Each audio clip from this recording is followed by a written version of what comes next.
It is the Tuesday after week one in the National Football League. Welcome to Brandon's World on the day before 9/11, September 10th, 2024. I'm Brandon Lewis, the executive producer, the host, the founder of Brandon's World. We are in collaboration with the one, the only Voltage Live. Now, usually, as you guys know, I would come in gung ho, ready to talk about Dak Prescott's new contract extension, ready to talk about all the new developments in terms of week one, break down all the games, ready to talk about Fox Sports' new era, a Skip Bayless era, ready to talk about the end of an era with WWE as it relates to Fox. And we are going to get to all that today. But to start today's podcast, if you're listening on video, this is obviously going to be one clip out of multiple for today's show. If you're listening on audio, obviously, I'm going to come in here with this intro a little bit more of a somber tone. And the reason for that is related to the Cleveland Browns quarterback. And we are going to break down the game today, as I mentioned later on. But this relates to what happened yesterday in terms of another case going against Deshaun Watson, this one accusing him of sexual assault and battery. And I don't really want to address the situation, obviously, but I feel like I have to. And being in the Cleveland market where I am, being in this city, and just everything with Deshaun Watson is such a headache. Obviously, if what the report that was obtained by Pro Football Talk and Mike Florio yesterday is true, I think we all in the NFL and in the non-sports universe were disturbed by the images that came in your head while reading this report. And if any of that report is true, obviously we all know what needs to be done, which is the NFL needs to step in. They need to suspend Deshaun Watson. And if the NFL does that, ladies and gentlemen, the Cleveland Browns have a way to get out of the horrific Deshaun Watson contract that would allow them to not eat 171 million in dead cap, which is obviously would be the current case right now if the Browns were to cut him, which is why they cannot cut him unless he is suspended. If he is suspended again, there is a way for the Browns to get out of that contract. It's time. Um, Listen, when the trade was made 2 years ago, I want to take every Cleveland. I'm going to go a little more local here for a second because I'm going to give you guys a little bit of perspective. I don't know if Browns fans remember March 2022. But when obviously the Saints and the Falcons and the Browns were chasing after this man to be potentially their next savior of the franchise, the Kevin Stefanski Baker Mayfield relationship had already been wrecked. Obviously, we had the whole situation with the shoulder, but Baker and Kevin Stefanski were not getting along at that point. Baker felt like Kevin Stefanski threw him to the wolves in that second to last game of the season against Pittsburgh. Baker Mayfield was ready to move on from Cleveland prior to the Browns obtaining Deshaun Watson. So all of this, oh, look at Baker, look how good he's doing in Tampa, look how bad Deshaun Watson is doing in Cleveland. It's nonsense. Okay. Baker struggled in Cleveland. He struggled in Carolina. He struggled in Los Angeles outside of the game, obviously the Thursday night game against the Raiders, where he made that incredible comeback.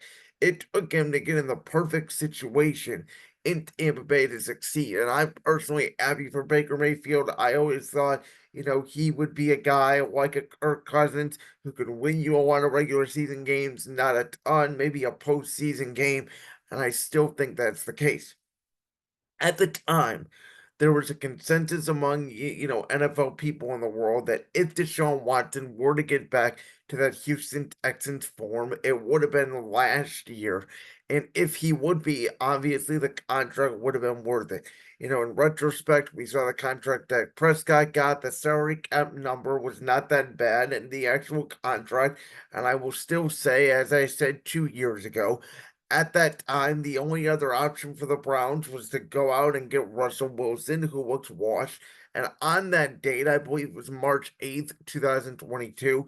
I could be wrong on that date, but I know it was right before free agency. Could have been the 13th, could have been the 14th, somewhere around there. If you recall, I defended the trade. I was excited about the trade because I said that if Deshaun Watson works out and it's going to take a year, and we all acknowledge that, he could be for the first time in Cleveland Browns history since 1999, they would have a franchise quarterback.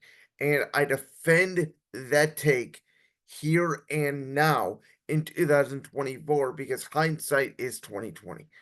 Obviously, last year did not go well, and I kept saying that the Deshaun Watson Kevin Stefanski relationship dating back to Deshaun Watson's shoulder injury last year.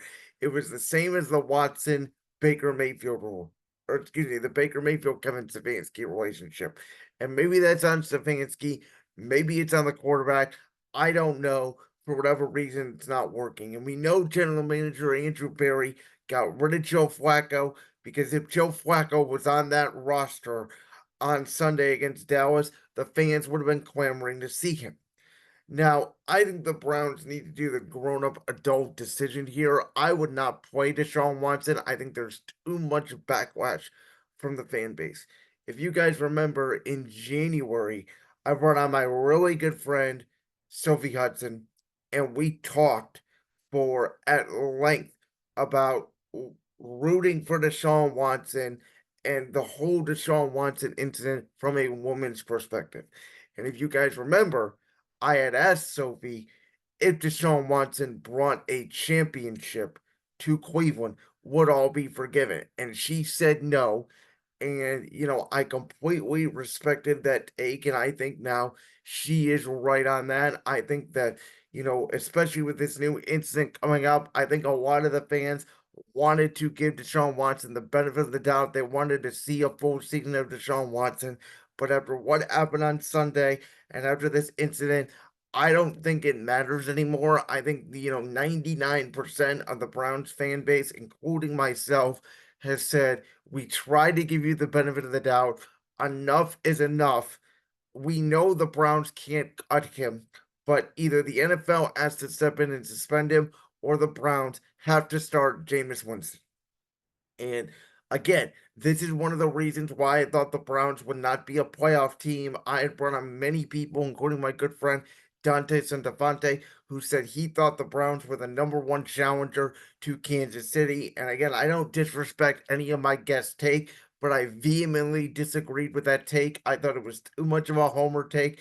I think Browns fans have never kept this season in perspective. It's one of the reasons why I picked the Browns to finish last in the division because I did not think that something like this would obviously occur again, but I did not think Deshaun Watson was the quarterback the Browns traded for 2 years ago. I think the situation loomed over his head. I think that's part of the reason why he had a clean pocket on Sunday and completely missed every receiver he threw to. And, he played one good half in his Browns career. At Baltimore, the second half, he won that game. And in my opinion, Deshaun Watson has never been the same since. So here today, in my small little platform, I am calling out the NFL. Do something, make a stand. You don't even have to suspend Deshaun Watson. Just put him on the commissioner's exempt list, which again, the Browns cannot do anything at that point. They have to wait till a official suspension. And the NFL has to wait to see how this plays out. But if Deshaun Watson is on the field on Sunday, and again, as a Browns fan, it sucks. You guys know I'm obviously a Philadelphia Eagles fan, but I'm from the Cleveland area. I root for the Browns. I've always called myself a Browns observer, and it's really hard to root for the Cleveland football team right now. Like that clip from the Browns World podcast? If so, make sure you go down there and hit that subscribe button. While you're down there hitting the subscribe button, make sure to also hit the notification bell so you never miss another upload. And make sure you check out all the other clips from the Brandon's World podcast right here on YouTube.